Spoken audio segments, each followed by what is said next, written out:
কি খাচ্ছিস তুই? কি খাচ্ছিস? লজেন ক্যাডবেরি। একটা চল বদলে পেন দিয়ায় বদলে পেন দিয়ায় আর দিচ্ছ কেন? তুমি রাখো। তুই কি খাবি? বাড়ি গিয়ে খেলা কর, বাড়ি খেয়ে দাও। দিদি আর দিদি। মর্নিং বন্ধুরা, আজকে 29শে মে সোমবার। তোমরা সবাই কেমন আছো? আশা করি ভালো আছো। আমি তো খুব ভালো আছি। সকালবেলা অনেকক্ষণ আগে ঘুম থেকে উঠেছি। এই পাশের বাড়ি আমার ননদ এসেছিলো, ওর সঙ্গে কথা বলছিলাম। ও ছেলেটা এসেছিলো, ওর সঙ্গে একটু খেলা করছিলাম। এবার একটুখানি কাজে বেরোবো, একটু মসলিন্দপুর যাবো, একটু পোস্ট অফিসে যাবো। পোস্ট অফিসে তো তোমার 12টার মধ্যে যেতে হবে। তারপর একটুখানি মসলিন্দপুরে কাজ আছে, তাই যাবো। সঙ্গে মেয়ে যাবে। চলো তোমরা দেখতে থাকো। আজ সারাদিনে কী কী করি তোমাদের সঙ্গে শেয়ার করবো। এই মেয়ে ছাতু শরবত খাচ্ছে।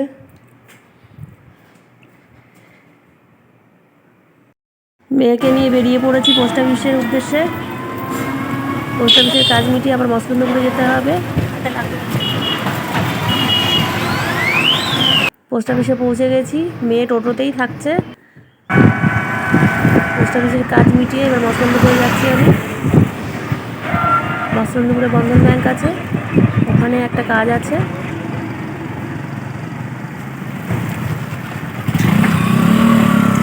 ব্যাংকের কাজ মিটে গেছে, এবার বাড়ির উদ্দেশ্যে রওনা দিচ্ছি। মেয়ের সঙ্গে একটু টুকটাক কথা বলছিলাম। বাড়ি এসে দেখি বৌদি ডুমুর কাটছে। কতগুলো ডুমুর কেটে রাখছে। আজকে আর রান্না হবে না, হবে কালকে, তাই আজকে কেটে রাখছে। ডুমুর কাটা হচ্ছে একটা কুড়েমি কাজ। বৌদি সব কাজ হয়ে গেছে, তাই এখন কাটছে। এই যে পোস্ট অফিসের থেকে, ব্যাংকের থেকে এই বাড়ি ফিরলাম সবে। বাইরে প্রচণ্ড রোদ। আজকাল স্কুটি করে যায়নি, মেয়ের হাতে ব্যথা, ওই জন্য টোটো করে গেছিলাম। এই ডালের মুচকুচে বড়া হচ্ছে, বড়া দিয়ে ভাত খাবো। ডাল হয়েছে, মাছের ঝাল হয়েছে, সাদা ভাত হয়েছে, সঙ্গে ডালের বড়া। মেয়ে পুজো করছে।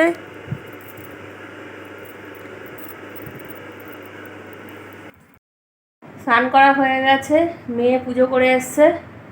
এবার ভাত টাত খাবো, তারপর একটু বিশ্রাম করব।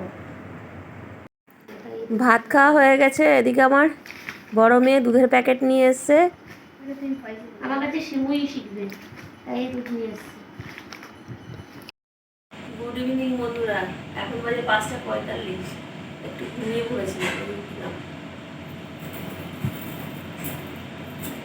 সন্ধ্যা হয়ে গেছে, ঘুমিয়ে চোখ ফুলিয়ে দিয়েছি। মেয়ে সন্ধ্যা দিতে যাবে, বৌদি চা করে দিয়ে আসবে, চা খাবো, তারপরে ওদের সঙ্গে কথা বলছি। রেডি হয়ে নিয়েছি একটু বেরোবো বলে।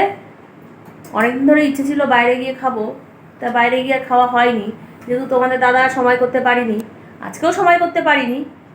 তা ভাবছি খাবার নিয়ে আসবো, বাড়িতে বসেই খাবো সবাই মিলে। তো যাই, দেখি, তোমাদের সঙ্গে শেয়ার করবো কী কী করছি। পুরো রেডি হয়ে গেছি, কেমন লাগছে তোমরা সবাই কমেন্ট করে বলো। আসলে সাজি না তো, লজ্জা লাগছে। আমরা রেডি হয়ে পড়েছি, এবার বেরোবো, ঘুরে আসি একটু।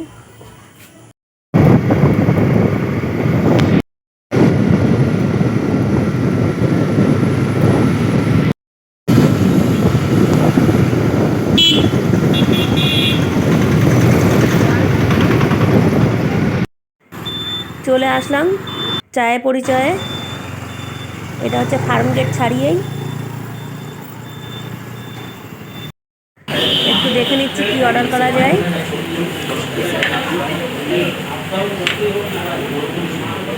বড় মেয়ে অর্ডার করলো মানচাউ স্যুপ, ছোটো মেয়ে অর্ডার করলো কোল্ড কফি, আমি একটা ফ্রাই মোমো অর্ডার করলাম।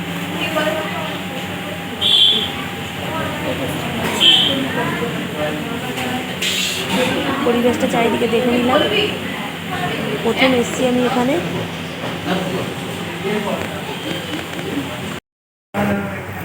মেয়ে অর্ডার দিতে চলে গেল, ওখানে অর্ডার দিয়ে আসলো। আবার দুজনে মিলে গিয়ে আলাদাভাবে অর্ডার দিল। এই সবাই মিলে একটু সেলফি মুডে রয়েছি। মেয়ের কোল্ড কফি চলে এসছে, তাই সবাই মিলে একটুখানি ভাগযোগ করে টেস্ট করছে।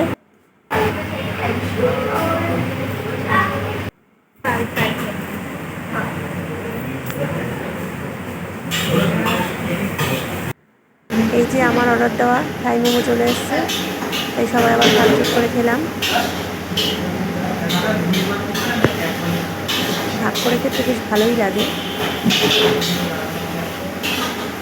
আমার মতো বেশ ভালোই লাগলো।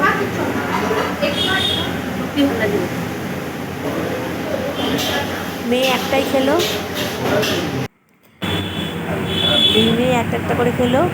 এদিকে বড় মেয়ের অর্ডার চলে আসলো মান চাওয়ার সময়, কিন্তু কপাল খারাপ, স্যুপটা একটুখানি খেতে না খেতেই খারাপ পড়লো। যে একটা স্যুপ নিয়ে দুই বোন কারাকারি, পোকা দেখা দিল। কোল্ড কফি নিয়ে দুজনে কারাকারি হলো, এখন স্যুপ নিয়ে কারাকারি চলছে। ওরা বাদ দিয়ে দিয়েছিল, ওর বদলে একটা কোল্ড কফি নেওয়া হয়েছে।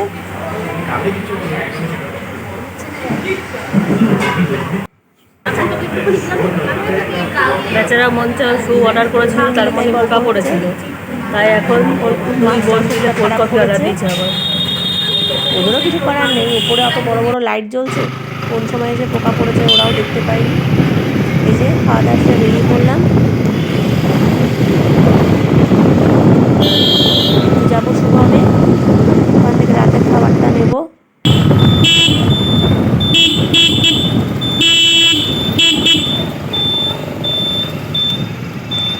3 প্লেট বিরিয়ানি আর একটা তড়কা অর্ডার দিয়ে দিয়েছিলাম, ওরা রেডি করে রেখেছে, আমি যাব গিয়ে নিয়ে চলে আসবো।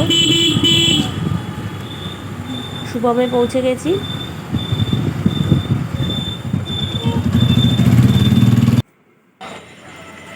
বিরিয়ানি নিয়ে বেরিয়ে পড়লাম, ডিগিতে ঢোকাও। যেহেতু ওদের রেডি করা ছিল।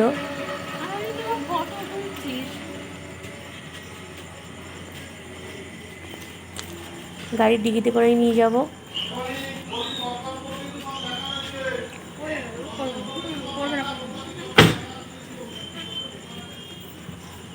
চলো স্টেশনে যাচ্ছি।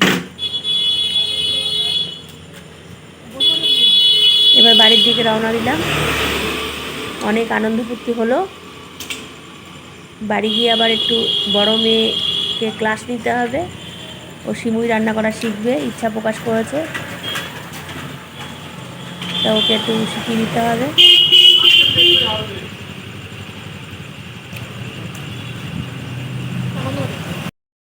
সন্ধ্যাটা আজকে ভালোই কাটলো, সবাই মিলে গল্প গুজব করে। এবার একটু চেঞ্জ হয়ে নিই, তারপরে তোমাদের সাথে কথা বলছি।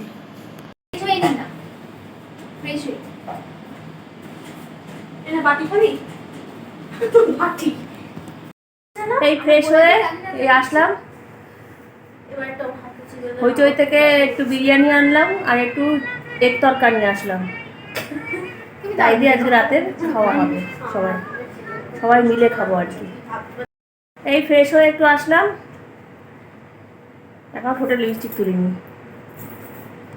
না, লিপস্টিকটা বললে খারাপ লাগে না আমাকে, ইস ভালোই লাগে। কি বলো তোমরা? আসলে পড়ি না তো, তাই কেমন কেমন লাগছে, দাও আর পড়তেও ভালো লাগে। কি বলছে? গল্প করছে।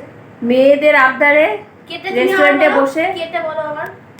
মেয়েদের আবদারে রেস্টুরেন্টে বসে আর খাইনি, খাবার নিয়ে আসলাম, কারণ তোমাদের দাদা আমার সঙ্গে যায়নি, একসঙ্গে বসে বাড়িতেই খাবো, তাই খাবার নিয়ে আসলাম। সবাই মিলে একসঙ্গে বাড়িতে বসে মজা করে খাবো, এটাই ভালো লাগে, কাউকে ছেড়ে খেতে ভালো লাগে না।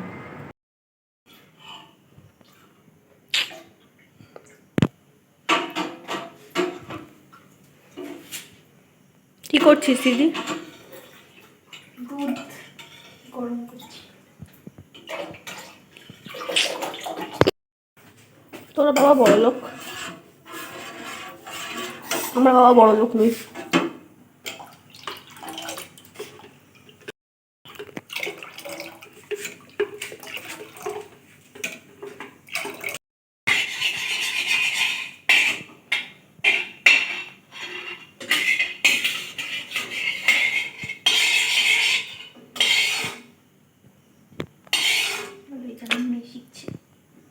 এই যে মেয়ের আবদার, তুমি শিখবে শিমুই।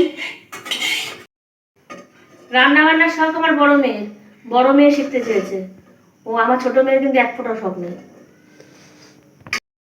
ছোট মেয়ের শখ টেস্ট করা, রান্নার টেস্টটা ছোট মেয়ের জবাব নেই,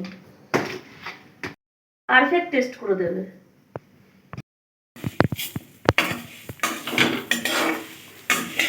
ভালো করে নাড়া, ভালো করেই নাড়াচ্ছি, তুই সেটা চোখে দেখতে পাচ্ছিস না।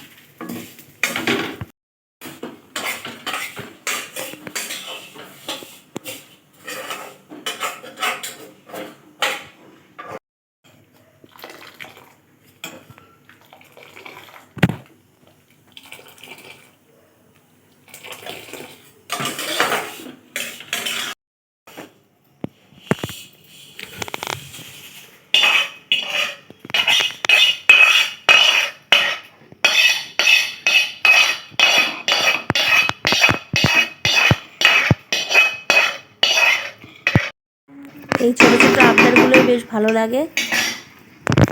এরাই পরবর্তীকালে আমাদের পাশে এসে দাঁড়াবে, এই আশা করে শেখানো যে বুড়ো বয়সে আমাদের করে খাওয়াবে।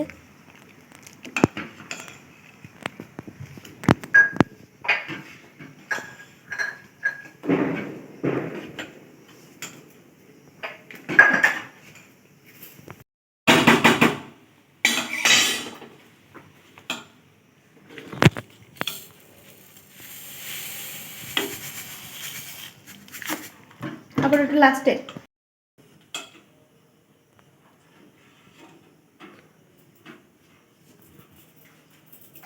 শিমুই রান্না হচ্ছে, শিমুইয়ের ক্লাস চলছে।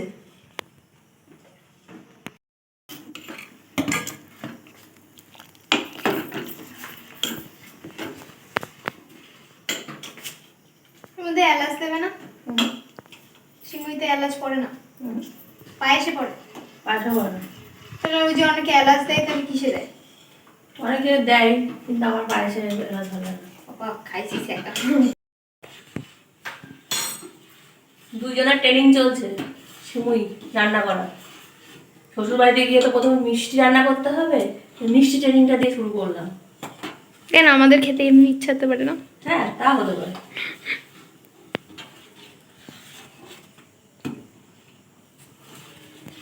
এক ফোঁটাও রান্না শেখেনি মেয়েটা, খালি নাড়াতে এসছে।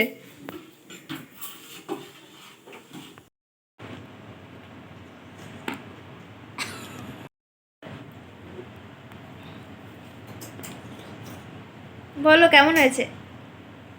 Heavy heavy. ঠিকঠাক শিখতে পেরেছি তাহলে? টিচারটাকে এই দেখ, শিমুইটা মেয়েটা বেশ ভালোই বানিয়েছে। এক মেয়ে শিমুই ভালো বানিয়েছে, আর এক মেয়ে টেস্টিংটা ভালো করেছে। তোমাদের দাদা বাড়ি ফিরে এসছে। রাতের খাবার ভেবেছিলাম আনন্দ করে খাবো, কিন্তু খেতে পারলাম না। মেয়েটা হঠাৎ করে শরীর খারাপ হয়ে পড়লো, পেটে ব্যথা, ও আর খায়নি কিছু।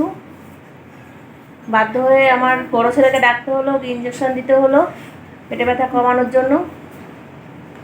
কিছু খাওয়া দাওয়া তেমন করলো না, তবু ওর গ্যাস হয়ে গেল কেন বুঝতে পারলাম না। রাত 8:30 9টা থেকে ওর খুব পেটে ব্যথা হচ্ছিল। অনেক দিন ধরেই ও বলছিল বিরিয়ানি খাবে, তো সন্ধ্যাবেলা হঠাৎ করে মনে হলো একটু বিরিয়ানি নিয়ে আসি, কিন্তু ওই খেতে পারলো না। ওই জন্য আনন্দ করে আর খেতে পারলাম না। তোমাদের দাদাকে দিলাম, বড় মেয়েকে দিলাম, ও অর্ধেক খেলো অর্ধেক ফেললো, আমিও তাই করলাম। তারপরে টুকাইকে ডাকলাম, টুকাইকেও একটু দিলাম রাত্রিবেলা। রাত তখন 12:30 বাজে, ও না কোনো মতে দুগাল খেয়ে দৌড় মারলো। বললাম যেতে হবে না, তা বললো না মাসি যাই, আমার লেখা বাকি আছে, কালকে মানে কি জমা দিতে হবে, তাই জন্য বাড়ি চলে গেল। আমার ছাড়ার ইচ্ছা ছিল না এই রাত্রিবেলা। ওই গুতিয়ে রাত 12টার সময় আসলো, এসে আবার 1:45টার সময় চলে গেল। ভালোভাবে পৌঁছে ফোন করবে বললো। তেমন কিছু খাওয়া দাওয়া করেনি, কিন্তু হঠাৎ করে অসুস্থ হয়ে পড়লো। তার জন্য আমার বড় ছেলে টুকাইকে ডাকতে হলো আবার। ও গড়পাড়া থেকে আবার আসলো এই রাত্রিবেলা। রাত তখন কটা বাজে, 12টা বাজে। ওই সময় আসলো, এসে মেয়েকে ইঞ্জেকশন করলো, করে এই সবে বাড়ি গেল। আমিও বিছানাপত্র ঝেড়ে শুলাম, মানে শোবো আর কি। ভিডিও এডিট করব, আর অন্যদিন মেয়ে ভিডিও এডিট করে, আজকে আর মেয়ে পারবে না, আমাকেই করতে হবে। তাহলে বন্ধুরা সবাই ভালো থেকো, সুস্থ থেকো, দেখা হচ্ছে নতুন একটা ব্লগের সঙ্গে। টাটা।